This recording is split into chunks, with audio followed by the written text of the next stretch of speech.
മാന്യ സദസ്സിന് വന്ദനം. ഒരുപാട് മഹാന്മാരുടെ നിരന്തരമായ പ്രയത്നത്തിന്റെ ബലമാണ് നമുക്ക് കിട്ടിയ സ്വാതന്ത്ര്യം. ബ്രിട്ടീഷുകാർ നമ്മുടെ നാട്ടിലേക്ക് വരുന്നതിന് മുൻപ് നമ്മുടെ നാട് ഭരിച്ചിരുന്നത് ചെറിയ ചെറിയ നാട്ടു രാജാക്കന്മാരായിരുന്നു. പോർച്ചുഗീസുകാരനായ വാസ്കോഡ ഗാമയാണ് ആദ്യമായി ഇന്ത്യയിൽ വന്ന വിദേശി. അതിനുശേഷം ഫ്രഞ്ചുകാരും ബ്രിട്ടീഷുകാരും എത്തി.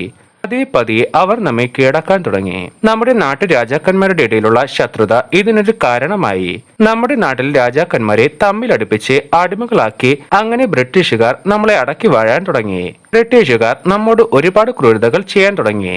ജാലിയൻ വാലാബാഗ് കൂട്ടക്കൊല, വാഗൺ ട്രാജഡി എന്നിവ നമുക്ക് മറക്കാനേ കഴിയില്ല. ബ്രിട്ടീഷുകാർ നമ്മോട് ചെയ്യുന്ന ക്രൂരതകൾ അതിര് കടന്നപ്പോൾ നാം പ്രതികരിക്കുവാൻ തുടങ്ങി. അതിന് നേതൃത്വം കൊടുത്തത് നമ്മുടെ ഗാന്ധിജിയായിരുന്നു. മഹാത്മജിയുടെ ജീവിതവും സൗമ്യമായ സംസാരവും സാധാരണക്കാരന്റെ ഇടയിൽ ഇടം നേടാൻ സഹായിച്ചു. അങ്ങനെ ജനങ്ങൾ വൻതോതിൽ ഗാന്ധിജിയുടെ പിന്നിൽ അണിനിരന്നു. അങ്ങനെ അത് ഇന്ത്യൻ സ്വാതന്ത്ര്യ സമരമായി മാറി. ദണ്ഡി യാത്ര, ക്വിറ്റ് ഇന്ത്യ സമരം, ഉപ്പ് സത്യാഗ്രഹം, ഇങ്ങനെ നിരവധി സമരങ്ങൾ നടന്നു. ജവഹർലാൽ നെഹ്റു, സർദാർ വല്ലഭായ് പട്ടേൽ, ബാലഗംഗാധര തിലക്, സുഭാഷ് ചന്ദ്രബോസ്, ഭഗത് സിംഗ്, ഖാൻ അബ്ദുൽ ഗാഫർ ഖാൻ തുടങ്ങി നിരവധി മഹാന്മാർ പങ്കെടുത്തു.